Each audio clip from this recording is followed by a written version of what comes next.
la dernière présentatrice de la soirée, c'est Julie Deprez, notre résidente deuxième année, qui va avoir un cas qui va être quand même beaucoup plus simple, où on n'aura pas vraiment grand-chose à discuter sur le diagnostic, sur le machin, ainsi de suite. C'est une TPLO, donc globalement, ça va assez bien. Le seul but, l'intérêt du cas, c'est de montrer la possibilité à l'heure actuelle d'avoir des implants pour les gros mammouths qui nous viennent de temps en temps en consultation sur des opteux croisés et qui sont quand même, à mon avis, qui ont de la place dans l'arsenal de la TPLO. Merci Thibaut pour l'introduction. Donc, bonsoir à tous. Effectivement, on va finir sur un cas un peu plus rapide que ceux de mes collègues. Et on va parler de TPLO. Donc, une TPLO, je pense que vous connaissez tous, mais ici sur un chien de race géante sur lequel on a posé une plaque de 4,5 mm.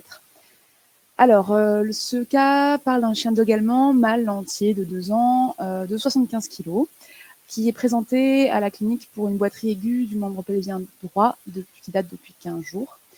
Les propriétaires rapportent des antécédents de non-union du processus onconé de façon bilatérale et de fragmentation du processus cononoïde médial à gauche traité par arthroscopie.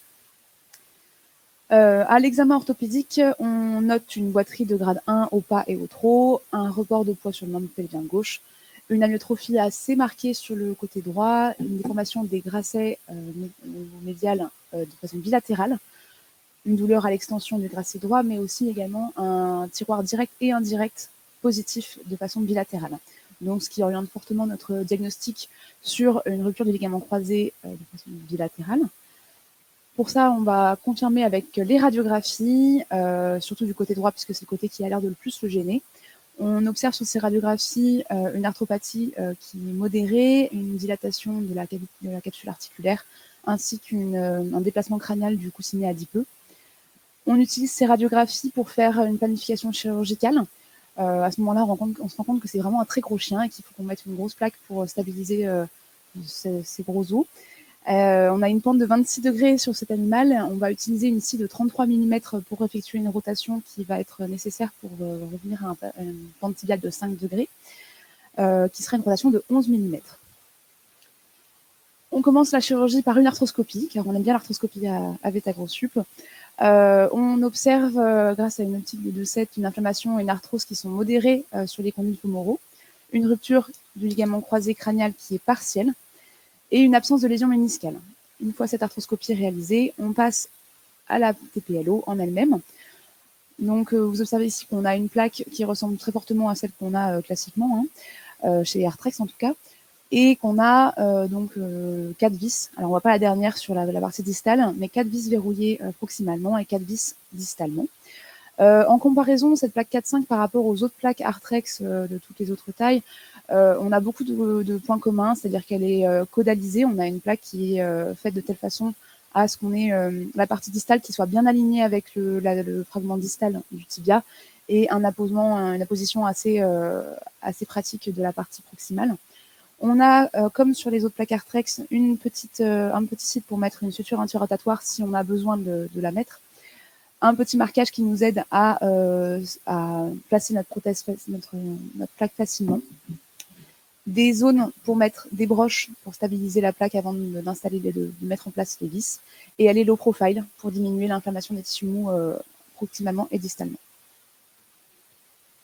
En post-opératoire, on a donc ces radiographies post-opératoires qui montrent une compression qui est plutôt satisfaisante, une pente de plateau tibial qui est redescendue à 8 degrés. On n'est pas descendu jusqu'à 5, mais on est quand même à 8 degrés, ce qui est quand même satisfaisant. Et des angles satisfaisants. En post-opératoire immédiat, l'animal est peu douloureux, mais on a quand même fait une analgésie en fonction de son score de douleur. On a quand même l'apparition le lendemain de l'intervention d'un œdème déclive qu'on a traité par la cryothérapie, qu'on fait plusieurs fois par jour, sur 15 minutes. Il est sorti le lendemain de l'intervention parce qu'il était très peu douloureux et qu'il posait déjà la patte le lendemain de l'intervention. Il a été traité par des anti-inflammatoires sur une durée de 1 mois et du tramadol en cas de douleur uniquement. 15 jours plus tard, on fait le suivi de cet animal pour retirer les points et faire le premier suivi. On a noté un appui satisfaisant sur le membre qui a été opéré, ce qui nous a permis de faire la TPLO de l'autre côté ce jour-là pour traiter sa rupture du ligament croisé de l'autre côté. avec la même technique, sans surprise, qui a fonctionné de la même façon, de façon plutôt très satisfaisante. Une discussion, donc vous savez, voilà, les TPLO sur des chiens de plus de 50 kg, on a des taux de complications, donc d'infection du site opératoire qui sont assez élevés par rapport aux autres chirurgies. On est à plus de 20% d'infection sur le site. Et le poids est un facteur de risque pour ces complications, puisque le format de l'animal va jouer. Plus on augmente dans les kilos de l'animal, plus on a de risques d'avoir des infections sur le site d'opération. Alors, on a plus d'animaux qui vont être touchés, mais aussi un impact économique très important pour les propriétaires. Déjà que 6 à 8 semaines d'antibiotiques peut être coûteux pour les propriétaires suite à une infection du site chirurgical. Si en plus on est sur un également de 70 kg, ça commence à faire un petit peu cher pour les propriétaires.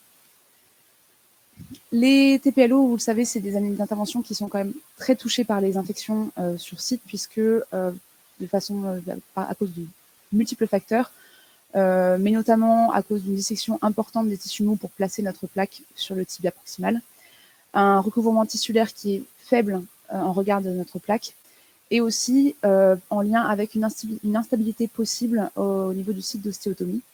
En effet, au départ, quand on a commencé les TPLO, ont été mis en place, on a débuté, on avait des plaques de TPLO qui étaient avec des vis non verrouillées, avec une instabilité qui était assez majeure au niveau du site d'ostéotomie, qui était liée à, par la suite, des complications infectieuses, par exemple. Les plaques verrouillées ont montré des meilleurs résultats post-opératoires, d'un point de vue stabilité et cicatrisation et complications, moins de complications. De par, effectivement, la stabilisation qui est plus importante, mais une préservation également de l'hématome et de la vascularisation sur le site. Les plaques verrouillées chez les races géantes, effectivement, les plaques standards sont déconseillées chez ces races-là pour les TPLO, puisque, à cause du poids et l'instabilité des plaques standards, on va avoir une cicatrisation secondaire et donc des retards de cicatrisation et des infections post-opératoires plus fréquentes. Mais même chez des races géantes, les plaques verrouillées peuvent avoir, même si elles font diminuer le taux d'infection, peuvent être inadaptées chez les races géantes parce que les tailles des plaques et les tailles des vis ne sont pas forcément adaptées au poids de l'animal et aux contraintes qu'ils vont pouvoir mettre sur la plaque.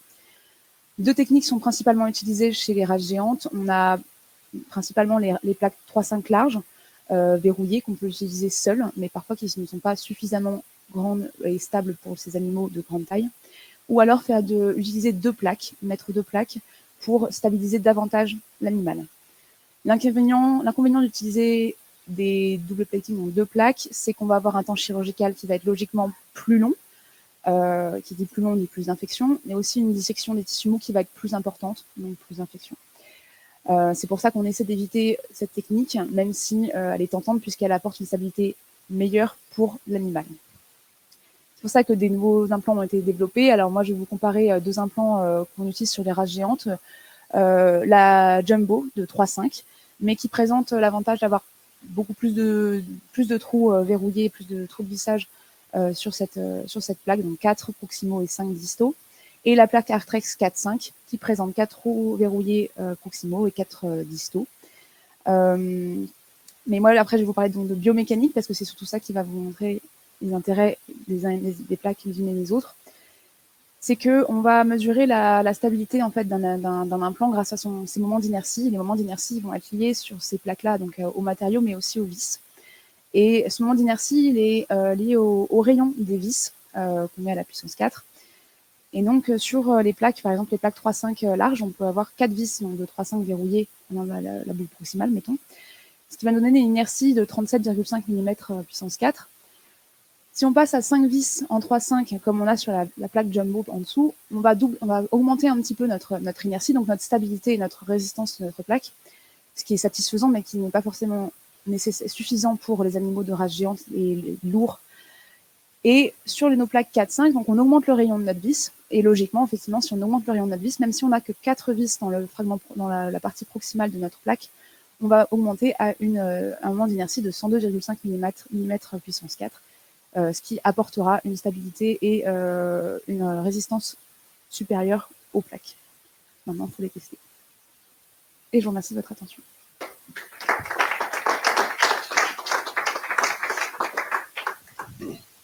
Merci Julie. Vous voyez qu'on a fini par des cas assez simples, mis à part la formule mathématique de la fin, quoi, juste pour réveiller quand même, juste sur la bon. Le but, c'était juste de décrire un implant qui est disponible assez récemment et qui, en France, finalement, était assez peu attendu. Je pense qu'il y a beaucoup de gens qui, en France, se disent bon, jamais eu de souci avec ma 3.5 large, pas trop de problème. Et que si vous allez en Angleterre, c'est quelque chose qu'ils attendaient depuis 10 ans. Les pays anglo-saxons, ils mettaient des doubles plaques dès que ça pesait plus de 60-65 kg. Ils ne posaient pas de questions et ainsi de suite.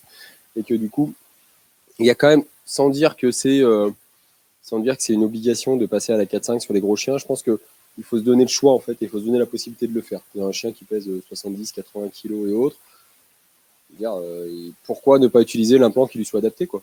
Et pourquoi te dire le 3.5 large, ça suffit largement, j'ai pas besoin d'aller plus gros et ainsi de suite. Quand vous êtes sur un chien qui pèse 45 kg, vous ne vous posez pas la question de mettre une 3.5 standard, quoi. L'idée, c'est une 3.5 large, quoi. Donc du coup, si vous avez la possibilité d'aller facilement sur un implant qui vous permet de traiter mieux ces chiens-là et avoir une meilleure stabilité, du coup une meilleure cicatrisation, du coup moins de risques infectieux, dire pourquoi se poser la question de le faire, quoi. En plus, ça ne change rien à la technique. Vous avez 4 vis, la coupe est la même, la mise en place est à peu près la même. Le coût final est à peu près équivalent, tout du moins largement inférieur à mettre double plaque, quoi. Donc du coup, c'est juste de se dire ça existe, si vous avez la possibilité, il faut y penser sur les très très gros chiens. Alors, j'avoue que je commence à y réfléchir sur les chiens qui font plus de 60-65 kg, quoi. Avant, voilà, une plaque 3.5 standard, ça marche dans la majorité des cas, sans gros une 3.5 large, je veux dire, marche sans gros problème. Et aussi, également, il y a des chiens qui ont quand même des os qui sont, même s'ils sont pas énormes, quand ils ont des os démesurés, quoi. On a l'impression que vous prenez des énormes canets corso et on pourrait leur mettre des coupes de 35-36 sans que ça enlève la moitié du tibia, et que du coup, là, dans ces conditions-là aussi, ça peut être intéressant d'avoir des plaques un peu plus grosses. Par contre, qui dit plaque un peu plus grosse, vous avez pu le voir sur le diaporama, ça vaut le coup, à mon avis, d'utiliser également des scies un petit peu plus grosses. L'encombrement de la tête est quand même un peu plus important qu'une 3.5 large classique, et que du coup, sur une 3.5 large classique, sur une scie 30, ça rentre facile. Sur la 4.5 large, elle rentre bien, mais il faut quand même déjà commencer à jongler. Donc si vous êtes sur un gros chien qui est un gros, ça vaut le coup de passer à 33 et vous êtes vraiment plus tranquille pour pouvoir poser vos vis et pouvoir poser la plaque facilement dans ces conditions-là. Et ça, à mon avis, c'est également une bonne association avec la 4.5. Avec la 5, c'est la scie de 33, quoi, qui est à mon avis très utile dans ces cas-là. Ok, je pense qu'il n'y a pas trop de cas. Après, le gros intérêt aussi, c'est qu'on a une plaque qui est hyper stable, qui permet d'enchaîner plus rapidement les chirurgies bilatérales, quoi. Sur un gros chien comme ça, sans mettre la 4.5, j'avoue, j'aurais peut-être attendu un petit peu plus autrement, quoi. Sinon, typiquement, sur les chiens de moins de 50 kg, je les enchaîne 10-15 jours grand maximum, à peu près, les deux TPO quand on a du bilat.